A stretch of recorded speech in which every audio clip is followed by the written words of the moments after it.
Deus vive e poderoso, nós te glorificamos por esta manhã que o Senhor nos tem concedido, permitido, e sabemos que há um projeto do Senhor nas nossas vidas. Por isso chegamos aqui.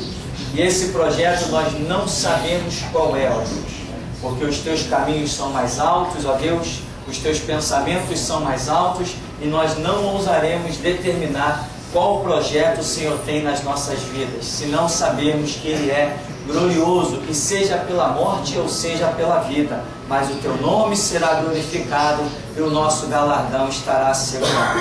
Por isso, nesta manhã gloriosa, ó Deus, nos dá a graça, o discernimento, o entendimento, a compreensão, a libertação para entender a tua palavra e nos rendermos aos teus projetos. Isto te pedimos nesta manhã e te agradecemos em nome de Jesus. Amém. Amém. Vamos sentar.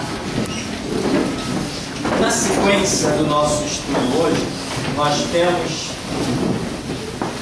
eleição e predestinação.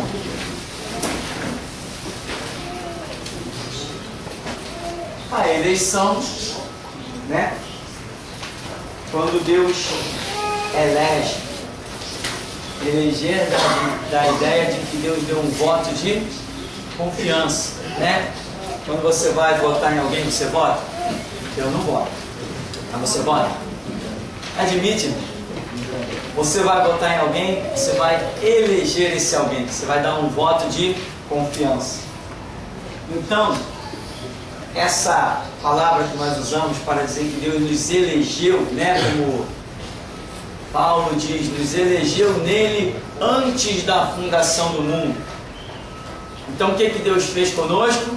Enviou Jesus para morrer na cruz, para nos resgatar dos nossos pecados, e o enviar Jesus foi um voto de confiança que Deus deu para a gente.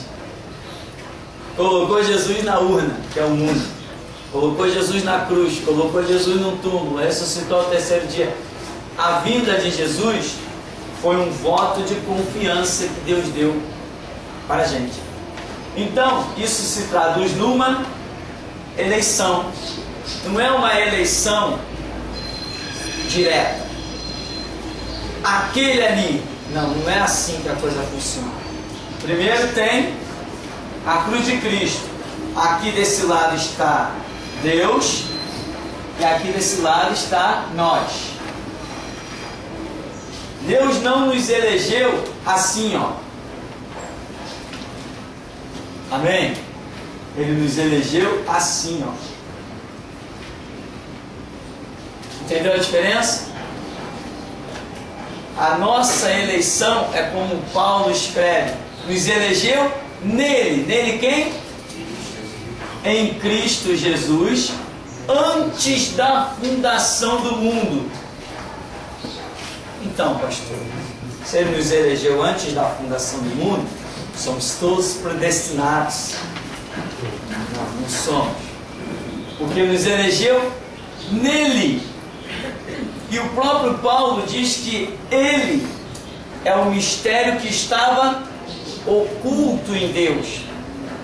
Então, depois que Cristo foi revelado, Deus nos elegeu nele antes da fundação do mundo. Esse antes da fundação do mundo significa um projeto que já existia na memória de Deus, de um dia enviar seu Filho para morrer pelos pecados da humanidade.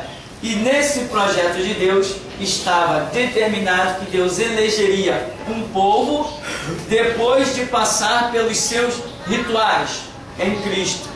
Então nós somos eleitos, escolhidos em Cristo Jesus.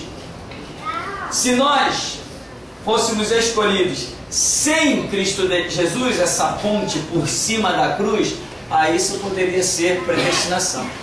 Nascemos predestinados, acabou a história. Mas a partir do momento que existe uma regra de exigência, que para nós hoje ela é a cruz de Cristo, o Evangelho de Jesus Cristo, isso não é predestinação. Porque exige que você se comporte de determinada maneira, mediante uma determinada regra, que é o Evangelho. Então isso é uma eleição mediante alguma postura sua. Jesus falou: quem crê em mim é salvo, quem não crê será condenado. Então, a partir do momento que está exigindo uma postura mediante uma regra, é uma eleição e não predestinação. Nós vamos ver alguns textos aí. Estamos na página 25, que fala eleição e predestinação. Efésios 1, 4 a 5 diz: como também nos elegeu nele, não esqueça, nos elegeu nele, antes da fundação do mundo, projeto da onisciência de Deus, para que fôssemos santos e irrepreensíveis diante dele em amor, e nos predestinou para filhos de adoção, por Jesus Cristo, para si mesmo, segundo o beneplácito da sua vontade. Então veja, esse versículo não está falando de predestinação. Quem prega a predestinação é um herege, é profano, não tem o espírito da revelação de Jesus Cristo. Não faz parte do reino de Deus e não serve o mesmo Cristo que nós servimos. Algumas pessoas dizem assim: pastor prega muita guerra. Claro, eu combato a heresia com unhas e dentes. Porque quem não entende a verdade bíblica não tem o Espírito de Cristo, tem o Espírito do anticristo, e não herdará a glória de Deus. Então veja bem, aqui está dizendo: nos predestinou para filhos de adoção, mas está dizendo que essa predestinação é por meio de Jesus Cristo. Então, o que é essa predestinação? A onisciência de Deus determinou que se alguém estiver em Cristo Jesus, será nova criatura, as coisas velhas se passaram, então se fez novo. Se alguém está em Cristo, será salvo. Isto é uma predestinação? Sim, é uma predestinação em que Deus tenha determinado salvar todo aquele que passar pela cruz de Cristo. É uma predestinação. Na onisciência de Deus, Ele predestinou isso, que somos salvos mediante a cruz de Jesus Cristo. Agora, essa pontezinha imaginária que tem por aí fora da cruz de Cristo, a Bíblia não compactua com essa ideia. E eu não tenho irmão predestinado. Ele nega a cruz de Cristo. A predestinação subentende, inclusive como é pregado lá naquele mercenário angolano lá. Qual é o nome daquele mercenário? Miguel Ângelo. Aquela praga. Uma praga. Ele prega que você já nasce predestinado, sem chance. Sem chance. Eu jamais serviria a um Deus desse. Isso para mim é injustiça. Nós não podemos: eu nasci, não importa o que eu faço na vida. Se eu já sou salvo, sou salvo. Se eu já sou condenado, sou condenado. Longe de mim, eu não sirvo um Deus desse. O Deus que me tem sido revelado na Escritura pelo Espírito Santo não é esse. Então, todos têm a oportunidade, mediante a cruz de Cristo, mediante a pregação do Evangelho. Todos lá no tempo de Israel estavam tendo a sua oportunidade, mediante a pregação da lei, a doutrina do Monte Sinai, os rituais mosaicos, era uma dispensação diferente. Então, todos em todo o tempo sempre tiveram a sua oportunidade. Adão teve a sua oportunidade, quando Deus disse para ele: Adão, olha, a regra é a seguinte, não toca nessa árvore aqui. O teu caminho é outro. Se você passar por essa árvore aqui, tu está frito. No dia que tu tocar aqui, tu vai morrer. E morreu, perdeu a comunhão, perdeu a graça, foi expulso do paraíso, né? Então, teve a sua chance de resgate? Teve. Mas se não aproveitasse, iria para o inferno. Hoje cremos que Adão foi para o céu, que Abel foi para o céu, mas cremos que Caim foi para o inferno, vivendo lá, filho de Adão. Então, todos em todo o tempo sempre tiveram a sua oportunidade. Hoje, baseado em muitos ditos de Paulo e de Pedro, não de Cristo, mas de Paulo e de Pedro, pessoas têm pregado predestinação. Essa doutrina começou há algumas mais de 100 anos atrás, mais ou menos. Depois ela foi completamente aniquilada, sufocada. Mas nos tempos modernos, coisa de uns 15 anos para cá, essa doutrina maligna e satânica chamada predestinação, ela foi ressuscitada por alguns que pensam que são sábios, mas na verdade não passam de loucos. Porque predestinação não existe no Evangelho de Jesus Cristo.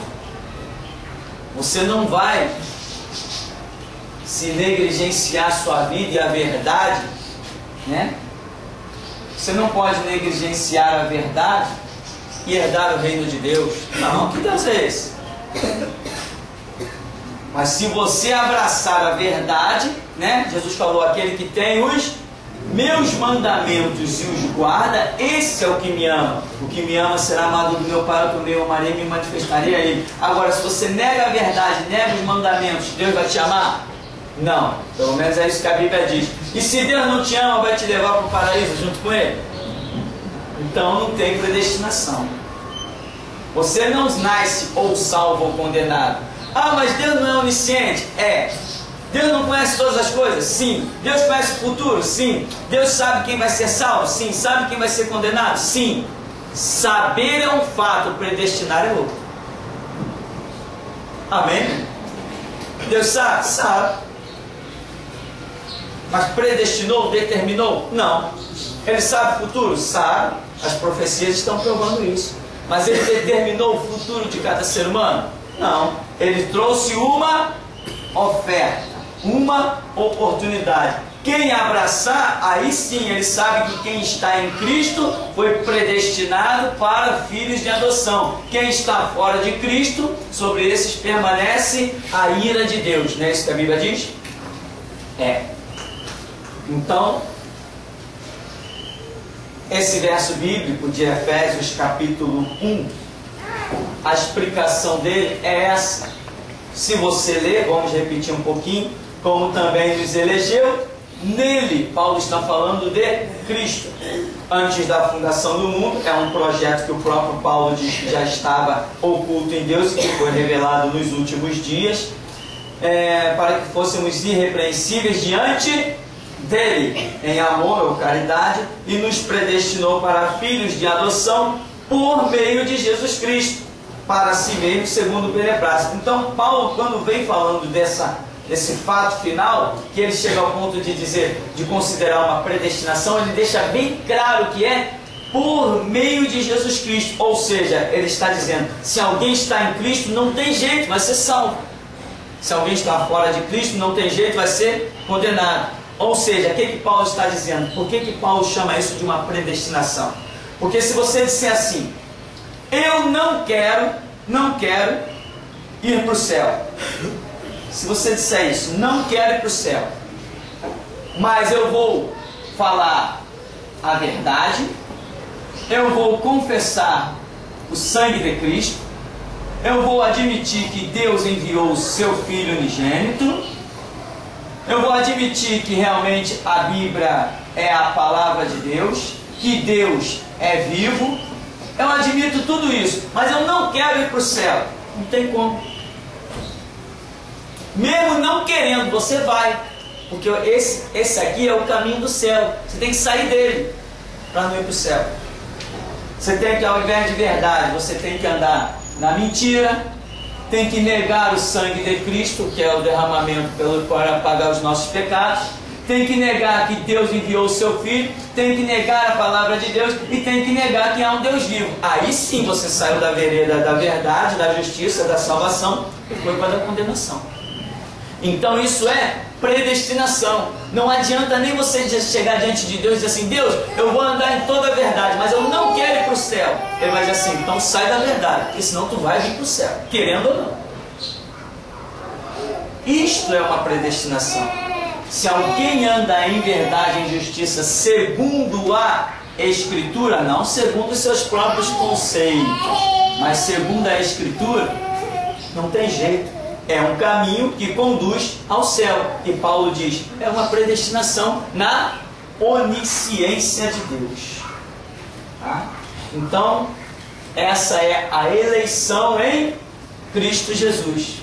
em que você passa a ser praticamente predestinado ao céu, se estiver em Cristo Jesus. Mais detalhadamente seguindo, diz aí: eleição, a escolha por Deus daqueles que creem em Cristo. É uma doutrina importante. Aí tem várias passagens bíblicas, né? Principalmente de autoria de Paulo, que diz: a eleição refere-se à escolha feita por Deus em Cristo de um povo para si mesmo, a fim de que sejam santos e inculpáveis diante dele. Diz ainda: essa eleição é uma expressão do amor de Deus, que recebe como seus todos os que receberam seu Filho Jesus. A doutrina da eleição abarca as seguintes verdades, né? Então, essa doutrina da eleição, ela abarca, quer dizer, ela envolve as seguintes verdades, que são: a primeira que aparece aí é cristocêntrica. O que é algo cristocêntrico? Eleição cristocêntrica é que Deus está escolhendo alguém para ser salvo, mas esta escolha é se na vida desse alguém tem Cristo como o centro, ou seja, se Cristo é o mais importante da vida dessa pessoa. Isto é uma eleição cristocêntrica, que diz: a eleição de pessoas ocorre somente em união com Jesus Cristo. Deus nos elegeu em Cristo para a salvação. O próprio Cristo é o primeiro de todos os eleitos de Deus. A respeito de Jesus, Deus declara: eis aqui o meu servo que escolhi. Ninguém é eleito sem estar unido a Cristo pela fé. Então essa eleição, que a Escritura fala de eleição, ela é cristocêntrica. Deus nos elegeu em Jesus Cristo. Irmão, você precisa entender bem isso, estar pronto para responder. Com uma palavra dessa, você vai neutralizar as artimanhas satânicas que têm crescido por aí. Você só combate a mentira com a verdade bíblica, não é com os seus argumentos. Não adianta nada: eu não creio em predestinação. Tá, e daí? Não, eu não creio por isso, isso, isso e isso. Quando você diz que não crê e explica a verdade, você tem a chance de resgatar uma alma. Não é simplesmente eu não creio. Eu não creio no catolicismo. Tá bem, eu vou seguindo a vida.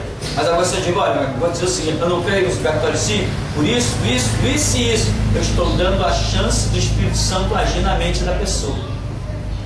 Então, essas doutrinas você tem que ter na ponta da língua. Tem que estar habilitado. Quando alguém chegar assim: não, eu creio na predestinação. Por quê? Por causa desse texto aqui. Você diz: esse texto, olha esse texto que diz. E você sobressai a verdade do texto para a pessoa. O Espírito Santo age. Não é apenas dizer: eu não creio nisso, eu já tenho a minha regra, eu já tenho a minha doutrina, eu já creio na minha igreja. Isso não é papo de crente. O crente não anda assim. O crente, ele tem que ser habilitado, com a língua afiada, ele tem que pregar a verdade, não simplesmente negar a mentira. Paulo diz: estejamos prontos a responder a qualquer que queira saber a razão da nossa fé. Então, muita gente, como eu já encontrei no caminho, por exemplo, muitos assembleianos: não, igreja para mim é a Assembleia de Deus. É mesmo? Por quê? Só tem Bíblia lá dentro? Não, porque é a igreja mais antiga do Rio de Janeiro. Conversa fiada, mano. Para com essa história. A organização mais antiga no Rio de Janeiro é Magia Negra e Catolicismo. Não é a Assembleia de Deus. A Assembleia de Deus tem 100 anos. A Igreja Católica tem 2000. Então não é esse papo de eu acredito na minha igreja é a certa. Certa é Bíblia. A Bíblia não muda nunca. Homens atrás do púlpito muda todo dia e toda hora. A Bíblia está sempre lá firme. Jesus Cristo está sempre firme e constante. Então, não é simplesmente, ah não, a tua igreja prega a predestinação, ah não vou lá não porque eu não creio em predestinação. Não, resgata aquele lá. Não, tu anda na predestinação? Por quê? Em que você se baseia? Ah, eu me baseio aqui. Não, mas aqui não está dizendo isso, está dizendo isso, isso e isso. Ou não é? Como muitas pessoas já vieram me questionar aqui, por exemplo, sobre a tal da Santa Ceia. Pessoas vieram de longe. Poxa, eu queria conversar contigo. Eu soube que você não celebra mais a Santa Ceia aqui. Eu falei, não celebro mais mesmo. Se eu me celebrar esse negócio, eu vou me considerar um hipócrita, porque sei que estou mentindo. Então me explica aí. Eu falei, qual é a sua dúvida? Não, a minha dúvida é aqui, ó, esse texto aqui diz isso, isso, isso. Eu falei, pois é, e olha o que eu entendo desse texto, isso, isso, isso, isso. Estou errado? Não. Eu falei, então eu tenho direito a pensar assim? Tem. Não estou errado? Não. Qual a tua outra dúvida? E esse outro texto? Eu falei, esse outro texto é isso, isso, isso, isso. Eu penso assim, eu estou errado? Não. Eu falei, então eu não celebro mais a Santa Ceia. A pessoa se convenceu de tal maneira que chegou ao ponto de perguntar, amanhã é Santa Ceia lá na igreja, sabe como eu estou em pecado? Ele viu que eu tinha razão no que falava. Amém? Você tem que estar pronto a responder a razão da sua fé. Por isso que muitas coisas passam pela minha cabeça, mas enquanto Jesus não me une os elos, não me dá a graça para explicar aquilo de forma a cercar todos os pontos, eu não abro a boca. Por exemplo, não jejua lá na igreja? Não. Quem quiser jejuar, que jejue. Eu não jejuo. Mas esse texto aqui? Esse texto aqui eu entendo o seguinte, isso, isso, isso, isso. Estou errado? Não. Eu penso assim, assim, assim. Alguém pode provar o contrário? Não. Então, eu tenho razão no que falo. Hoje nós temos pessoas no Brasil inteiro, até no Japão, em outros países, que já não jejuam mais. Por quê? Por causa de um estudozinho que saiu do alto do morro e entrou pela internet. E sem contar os testemunhos. Pastor, eu tinha tanta dor no estômago, não sabia o que era. Me libertei com o estudo. É mesmo? Que bom. Que bom, que bênção, né? Isso é que vale a pena. Você tem que ter capacidade não só de negar a mentira, mas também de desfazer a mentira. Negar a mentira é uma coisa. Você conhece algumas coisas e você sabe que não, aquilo ali não é uma verdade. Mas como você vai desfazer aquela mentira? Porque Jesus não disse simplesmente que o Filho do Homem veio para pregar a verdade. Ele veio também para desfazer as obras do diabo. Então, muito crente é inútil, porque ele simplesmente anda na verdade. Ele vai para o céu? Tá, ele vai para o céu. Ele anda na verdade. Tem uma coroa lá no céu esperando por ele, uma coroa desse tamanho. Agora, tem crente que não se contenta só em andar na verdade. Ele quer desfazer a mentira. Aí tem algumas recompensas para ele, né? Discriminação, chamar de fanático, de louco, 18 dias de cadeia. Mas em compensação, a coroinha dele lá no céu é desse tamanho. E a nossa leve e momentânea tribulação não se compara com a glória que em nós é de ser revelada. Então, irmão, não apenas ouça, o pastor falou que predestinação é do diabo, então se alguém vier falar de predestinação comigo, eu já vou até sair fora, não quero nem saber como é que é predestinação, e estou indo, tchau. Eu não estou te ensinando a fugir da doutrina da predestinação, eu estou te ensinando a desfazê-la. Amém? Se tranca lá no teu quarto, que você vai abrir sua Bíblia, tá aí as referências, e o Espírito Santo, que é o mestre que não deixa passar nada, ele vai te ensinar. Ele ensinou para mim, vai ensinar para você. Hoje, os grandes versos bíblicos que os mercenários usam nessa nação, de Macedo, R.R. Soares, Valdomiro Santiago, tem umas novas que surgiram aí, né? Miguel Ângelo, Renato Suete. Tem muito mercenário, minha cabeça não dá para lembrar tanto nome. É muito nome de mercenário. Então, os mesmos versos que eles usam, Quando eu encontro com o povo da igreja deles na rua, vai vem cá, lá na igreja distribuiu o sabonete ungido para lavar a alma. Baseado em quê? Não, baseado nisso aqui. Eu falei, baseado nisso aqui? Então vamos ver. E aí, é isso mesmo? Então não é só fugir da mentira, é também desfazer a mentira. Isso é uma língua afiada, isso é a língua como pena de um destro escritor. Amém? Então, a eleição, ela é cristocêntrica. Ter Cristo como centro significa o quê? Ah, eu amo Jesus. Eu sou apaixonado por Jesus. Ai, aqueles olhos azuis. Ai, como ele fala manso, né? Não é nada disso. Ter Cristo na sua vida significa ter a doutrina de Cristo. Você não conhece Jesus Cristo? Quem aí conhece Jesus Cristo? Nós conhecemos a doutrina dele. A doutrina dele revela o caráter dele. Nós não conhecemos o corpo físico de Jesus. Nós conhecemos o caráter, a essência de verdade e justiça que há nele, revelada através do Evangelho. É isso que conhecemos. Então, ter Cristo na sua vida significa ter a sua palavra. E não é simplesmente pegar uma Bíblia, meu irmão. Pegar uma Bíbliazinha. Eu amo a Bíblia. Ai, sou apaixonado pela Bíblia. Aonde eu vou, carrego minha Bíblia na bolsa. É mesmo? Legal. É bom, né? Bolsa de couro, não pega chuva.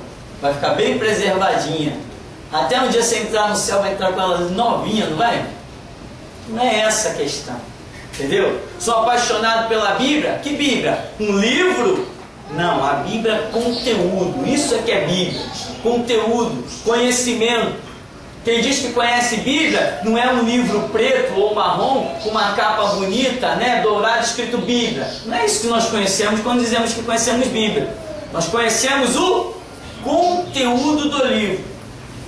Então, meu irmão, a doutrina é essa. O ensinamento é esse. No item 2, ainda da página 25, diz que a eleição é feita em Cristo. Aí diz mais especificamente, pelo seu sangue. Em quem? Cristo, pelo seu sangue.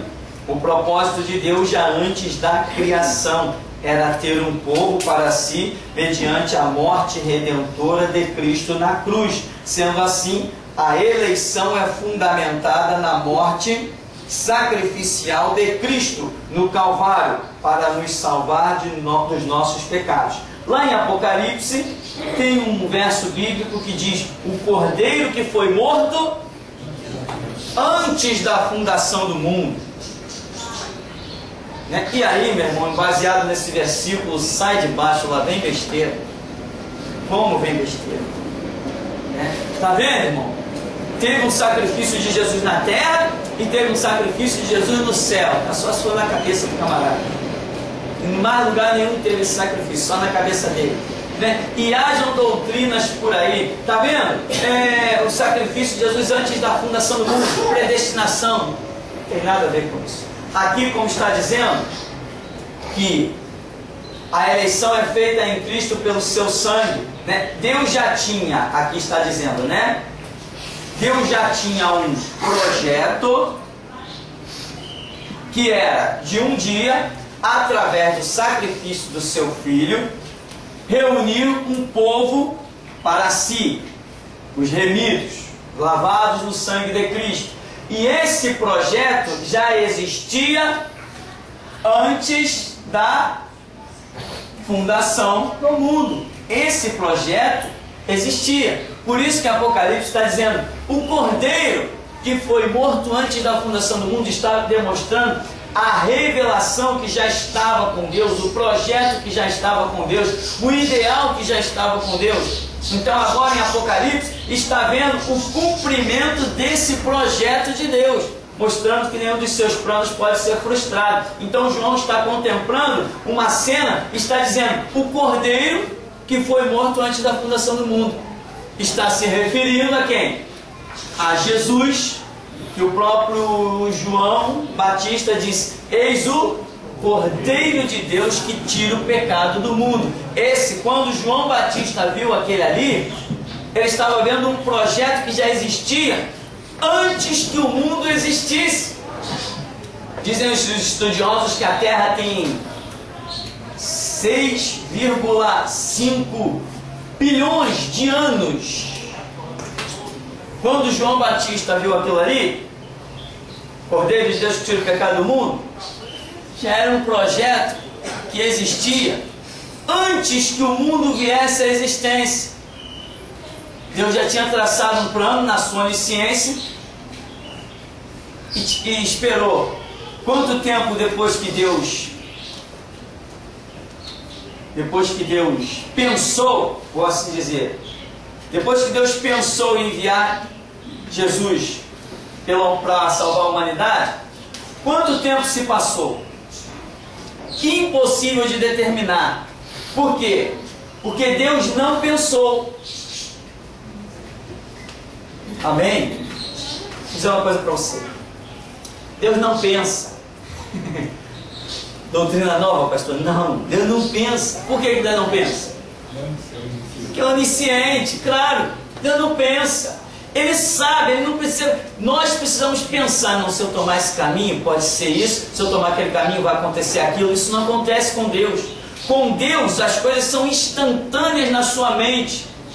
Não tem pensamento, Deus não pensa. O cérebro de Deus não funciona.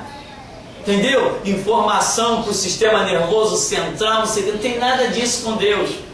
Ele é um ser que autoexiste em si mesmo. Ele é o doador da vida. Antes dele nada existiu. E tudo que veio à existência veio depois dele.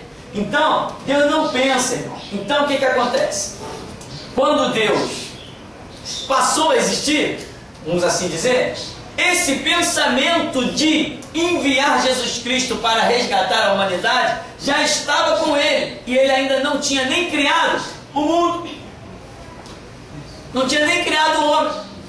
E já tinha um projeto nele, desde o momento em que ele veio à existência, se eu posso assim dizer, na minha ignorância, esse projeto de enviar Jesus já estava com ele.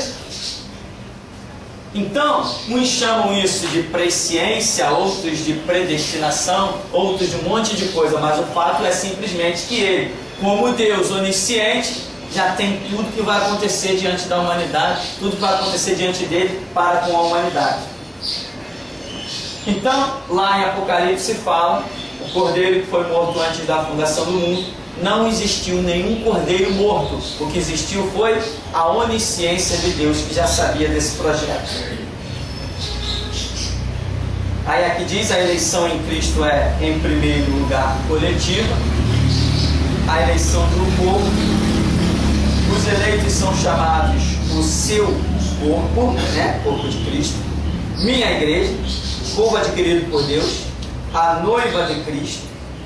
Logo, a eleição é coletiva e abrange o ser humano como indivíduo.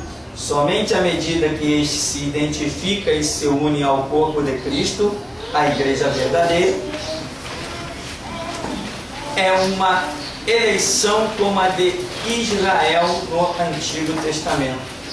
As referências são de Efésios, né? Você vai ver várias referências aí entre parênteses que são de Efésios. Então, isto é eleição. E daqui a pouquinho nós vamos ver a questão da predestinação. Mas eleição é em Cristo Jesus.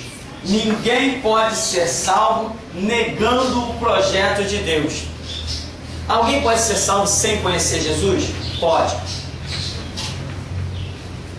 Pode, claro que pode. A Bíblia não diz que quem não conhecer Jesus Cristo será condenado. Não, a Bíblia não diz. A Bíblia diz que quem negar Jesus Cristo será condenado. Mas a Bíblia não diz que quem não conhecer Jesus será condenado. Jesus mandou ir por todo mundo e pregar o Evangelho. Ele tem um plano, ele tem um projeto de libertação, desfazer as obras do diabo. Pessoas que estão hoje na mão do diabo não teriam chance de escapar se a pregação do Evangelho não chegasse até essas pessoas. Uma série de fatores no projeto de Deus. Então, não conhecer Jesus é um fato. conhecer e negar, porque se você nega, primeiro você tem que conhecer. Não conhecer é uma coisa e negar é outra. Então, pessoas podem ser salvas sem conhecer Jesus? Pode. Sem conhecer. Negando, não. Não, eu ouvi falar no Evangelho, não, eu fui em algumas igrejas por aí, eu até cheguei a ler a Bíblia, não, mas eu não quero saber desse negócio de crente, não. Opa, esse aí já era. Esse está na frigideira só esperando o fogo acender. Mas agora, aquela pessoa que você chega assim, já ouviu falar de Jesus? Não, nunca ouvi falar de Jesus. Já ouvi falar no nome Jesus. Mas eu aqui não estou dizendo em nome Jesus. Eu estou falando da explicação da doutrina de Jesus. Conhecer Jesus não é como alguns crentes palhaços e patetas. Ô meu amigo, você tem que aceitar Jesus. Jesus. Aceitar Jesus? Quem sabe com essa ideia de aceitar Jesus? Isso é coisa de batista, né? Acabou o culto, irmão, toca o órgão aí, uma música bem emocional, toca o órgão aí.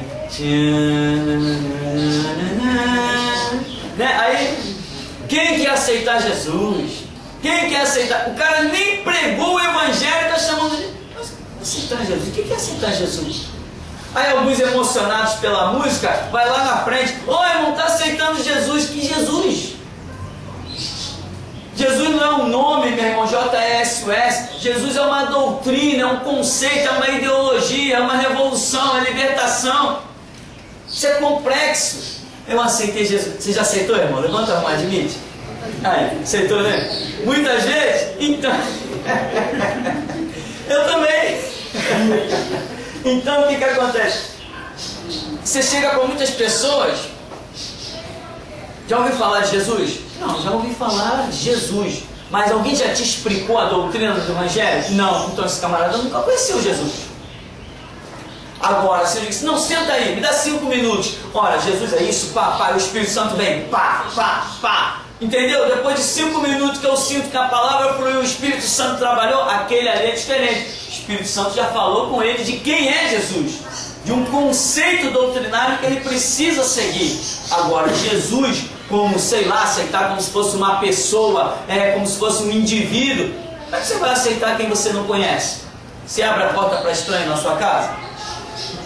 Abre, mas esconde as joias, né? Então, você não pode aceitar quem é estranho. Só se conhece Jesus pela sua doutrina. Não se conhece Jesus. Eu vou te apresentar Jesus. Vem cá, meu amigo, eu conheço Jesus, eu vou te apresentar ele. Aonde? Você conhece Jesus, meu amigo? Quem conhece Jesus aí? Levanta a mão. Ninguém conhece? Tá, você conhece. Me apresenta ele. O que você vai fazer para me apresentar Jesus? Vai me apresentar a doutrina do Evangelho. Então tem pessoas até perto de nós, muitas vezes, que nunca ouviram falar de Jesus. Ouviram falar de Jesus, olha, vai para a igreja, o Jesus do brinco, o Jesus do batom, o Jesus do sapato alto, o Jesus da roupa arrastando. Isso aí não é Jesus, esse aí nem existe, né? Esse aí nunca existiu. Esse aí é lixo.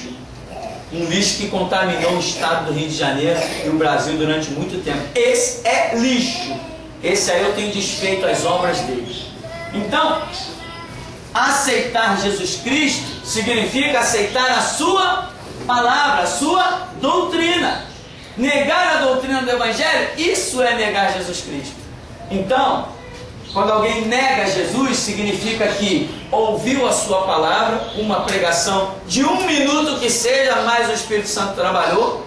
Quem nega essa palavra, nega Jesus. Jesus é a palavra. Aliás, que Apocalipse diz que o nome pelo qual se chama é a palavra de Deus. Para concluirmos então, diz no item 5 da página 26, a eleição para a salvação em Cristo é oferecida a todos e torna-se uma realidade para cada pessoa, consoante seu prévio arrependimento e fé. Ao aceitar o dom da salvação em Cristo, mediante a fé, o Espírito Santo admite o crente ao corpo eleito de Cristo, a igreja. E assim ele torna-se um dos eleitos. Daí tanto Deus quanto o homem têm responsabilidade na eleição. Claro, a sua postura, a sua conduta, o ser firme e constante, né? E outra coisa que diz ali, né? Quando Deus aceita a pessoa, né, na igreja, ou eu até diria como igreja, ele diz assim: o Espírito Santo admite o crente ao corpo eleito de Cristo. Como ele vinha dizendo aqui, que a eleição ela é coletiva, né? Mas também ela é individual. Na verdade, se não existir essa eleição no individual, ela nunca se dará no coletivo. Isso é uma lógica. Então, aqui ele está dizendo que aí depois da pessoa aceitar a doutrina, passa a ser eleito em Cristo e soma o corpo de Cristo, que é a igreja. Outra coisa que não é possível fugir. Eu sirvo Jesus à minha maneira. Não serve nada. Jesus só aceita ser servido à maneira dele. Quando Pedro dava aquela declaração: tu és o Cristo, o Filho do Deus vivo, ele disse assim: caramba, Pedro, foi profundo, é mistério. Pedro, não foi carne nem sangue que te revelou. Essa revelação veio lá do alto do Todo-Poderoso. E é sobre essa revelação que eu vou edificar a minha igreja. Aí vem o cara e diz assim: não, eu não frequento igreja não. Eu sirvo a Deus na minha casa, eu vou no culto em casa, na rádio, eu vou no culto em casa pela internet, eu sirvo a Deus da minha maneira.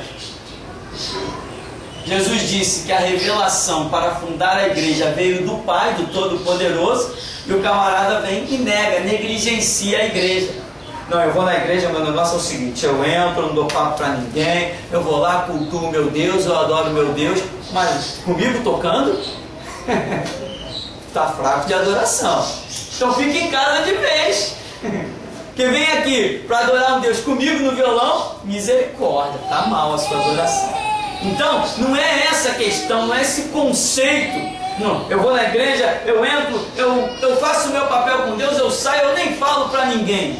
Mas a igreja não é só individual, ela é coletiva. A intenção de Deus de reunir um povo, reunir recursos, o Estado não faz isso.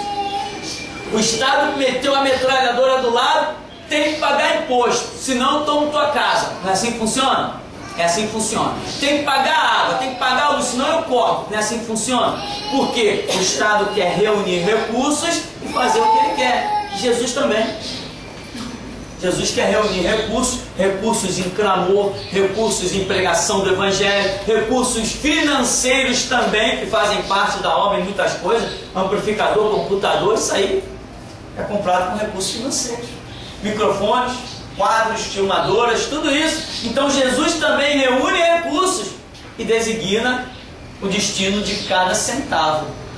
Então, mas tem pessoas que acham que servem a Deus somente individualmente. Eu não vou com a cara de ninguém na igreja. Nem com a de Jesus, né? Não vai com a cara de ninguém. Não consegue se relacionar com ninguém. O camarada não é capaz de tirar um espinhozinho, ele tem 100 espinhos. Ele não é capaz de tirar um que está incomodando o irmão para ficar com 99. Não, eu quero todos os meus espinhos comigo. Não abro mão de nenhum dele. Irmão, Paulo diz assim: suportando-vos em amor. Muitas vezes, meu irmão, você tem que andar mancando para poder caminhar bem. E isso vai te gerar, às vezes, galardão ao invés de culpa. Então, a igreja não é um organismo só de cada um individualmente. Igreja dá a ideia de coletivo, porque o próprio sentido da palavra igreja, eclésia, né? Dizem os que estudaram, não eu, se estiver errado é culpa deles. Dizem eles que eclésia significa os que são chamados para fora, no plural, os que são chamados para fora. Então, não é você simplesmente. Não ache que Deus simplesmente é só o teu Deus. Ele é o teu Deus, mas ele também é um Deus do coletivo. Primeiro, ele é um Deus individual.